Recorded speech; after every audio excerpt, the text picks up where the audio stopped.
को बढ़िया तरीके से समझाने वाला हूं कि आखिर फाइनेंशियल फ्रीडम क्या होता है। आज की वीडियो में आप लोगों को बहुत बढ़िया तरीके से समझ में आ जाएगा कि आखिर इन दोनों में अंतर क्या होता है और वीडियो के अंत तक आपको अपने सारे प्रश्नों के उत्तर बहुत बढ़िया तरीके से मिल जाएंगे और इसी के साथ आपको मिलेगा एक मैजिकल फॉर्मूला जिसकी हेल्प से आप अपनी फाइनेंशियल फ्रीडम को आसानी से निकाल सकते हैं। तो चलिए शुरू करते हैं आज की फाइनेंशियल लर्निंग को। दोस्तों, आखिर अपनी लाइफ में फाइनेंशियली फ्री कौन नहीं होना चाहता है। ऑब्वियसली आप लोग भी यही चाहते हैं, तभी आप इस वीडियो को देखने आए हैं। लेकिन फाइनेंशियली फ्री होने से पहले इस टर्म का सही से मतलब आप लोगों को पता होना चाहिए।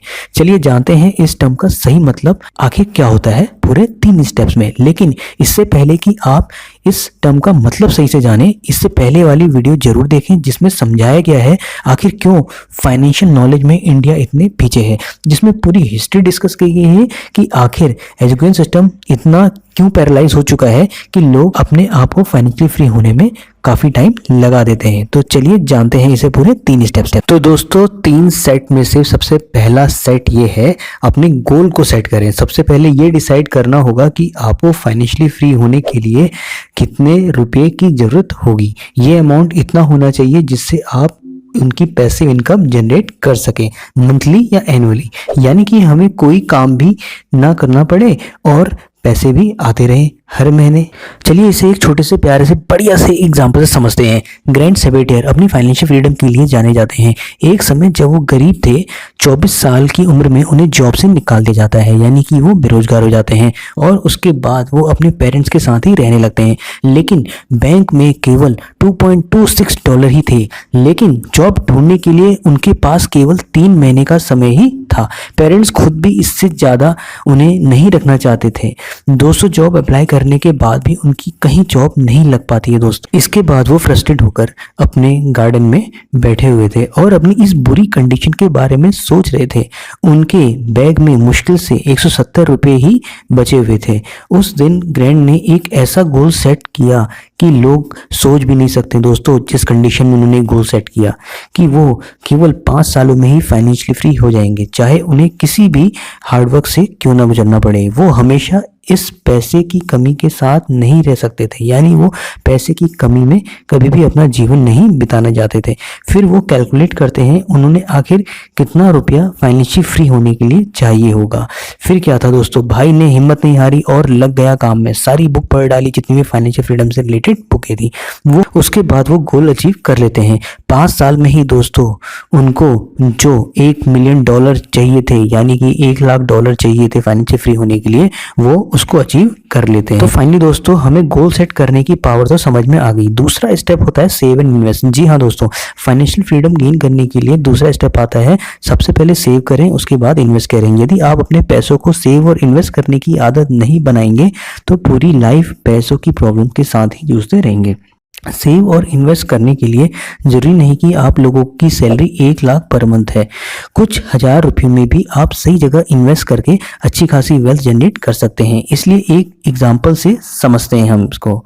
सपोज आपकी सैलरी 20 लाख पर मंथ है, या आप पढ़ रहे हैं तो उसकी आपकी सैलरी 15 से 20 हजार होगी। सैलरी से एक्सपेंसेस यदि काट लिए जाएं तो आप 5,000 सेव आसानी से कर सकते हैं। लेकिन जैसे ही आपकी सैलरी बढ़ेगी, यानी कि अपने खर्चे बढ़ाने की जगह आपको सेविंग बढ़ानी होगी। सपोज आपकी मंथली सैलरी हाइक होती है 10%, जिसकी आपको बस इन्वेस्टमेंट ही करनी है। चलो अब मैजिक देखते हैं। हमने स्टार्ट किया था 5,000 रुपये से और हर साल इसे 10% बढ़ाते गए। ऐसा हमने डिसिप्लिन के साथ 30 साल तक किया और रिटर्न मिला 15%। 30 साल बाद जो अमाउंट बढ़ेगा तो आप लोग चौंक जाएंगे, वो होगा 1.3 करोड़ रुपए।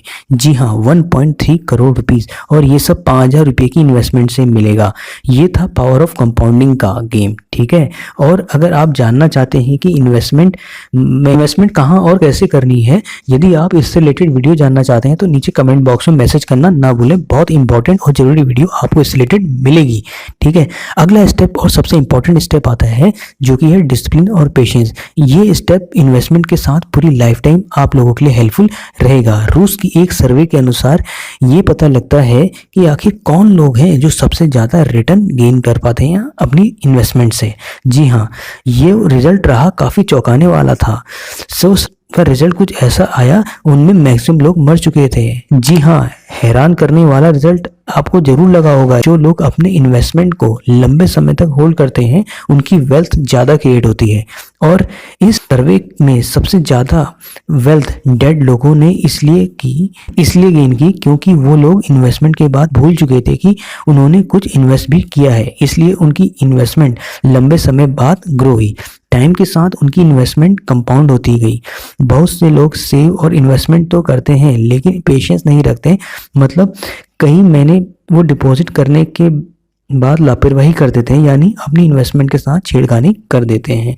ठीक है दोस्तों, और कई बार उनकी इन्वेस्टमेंट को अच्छे रिटर्न भी नहीं मिल पाते हैं, जिससे वो पावर कंपाउंडिंग का मैजिक नहीं गेन कर पाते हैं और उसका बेनिफिट नहीं ले पाते हैं। यदि आप ये सोचते हैं कि ज़्यादा गेन तो कुछ हो नहीं रहा है, तो अपनी इन्वेस्टमेंट को आप छेड़ने लगते हैं और तुरंत वापस इनिशियल स्टेज में आ जाते हैं। वॉरेन बफेट भी कहते हैं ज़्यादातर लोग इसलिए गरीब हैं क्योंकि वो इन्वेस्टमेंट के साथ पेशेंस नहीं रखते हैं, इसलिए मैक्सिमम लोग गरीब होते हैं। तो दोस्तों, फाइनेंशियली फ्री होने के लिए हमें क्या चीज़ चाहिए? सबसे पहले तो सेटिंग ऑफ गोल। दूसरा स्टेप जो हमारा है वो है सेव एंड इन्वेस्ट।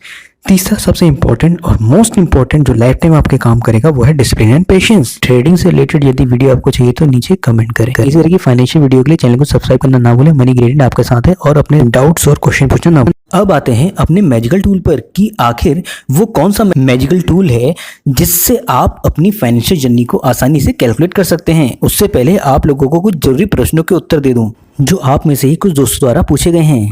पहला प्रश्न, क्या फाइनेंशियल फ्रीडम और फाइनेंशियल इंडिपेंडेंट दोनों एक ही हैं? जी नहीं दोस्तों, दोनों अलग अलग हैं। फाइनेंशियल इंडिपेंडेंट वो स्टेज होती है जब आप लोग अर्निंग शुरू कर देते हैं और अपने एक्सपेंसेस यानी कि खर्चे के लिए अपने पेरेंट्स पर या किसी रिलेटिव्स पर डिपेंड नहीं रहते हैं। फाइनेंशियली इंडिपेंडेंट होने के लिए या तो आपको किसी के अंडर एम्प्लॉय बनना होता है या फिर आप लोग को अपना बिजनेस स्टार्ट करना पड़ता है, यानी कि आप लोग इंडिपेंडेंट होते हैं। जबकि फाइनेंशियल फ्रीडम का मतलब होता है एक ऐसी फाइनेंशियल स्टेट को पा लेना जब आपको अपने खर्चे मैनेज करने के लिए और अधिक काम नहीं करना पड़ता, यानी कि आप लोगों को एड़ियां रगड़ने की जरूरत नहीं है। अब आप बिना काम करे भी इस स्टेट को आसानी से प्राप्त कर सकते हो। अब आते हैं कि आखिर वो कौन सा मैजिकल टूल है जिसकी हेल्प से आप अपनी फाइनेंशियल फ्रीडम के अमाउंट को आसानी से कैलकुलेट कर सकते हैं, वो भी मैथमेटिकली। तो दोस्तों, वो अमाउंट निकालने का एक मैजिकल टूल है जिसको हम कहते हैं फाइनेंशियल फ्रीडम टूल। अब इसके लिए आपको क्या करना है, जो आपके साल भर के एक्सपेंसेस हैं उसको 25 से मल्टीप्लाई कर लेंगे तो आपको वो अमाउंट मिल जाता है जिसमें आप फाइनेंशियली फ्री हो जाएं। तो देखिए दोस्तों, ये जो अमाउंट होता है ये हर किसी के लिए अलग अलग आता है। अगर आपका नाम रोहन है, रोहन का अमाउंट अगर 60 लाख आ रहा है तो साफ सी बात है सोहन का अमाउंट अलग आएगा, क्योंकि रोहन और सोहन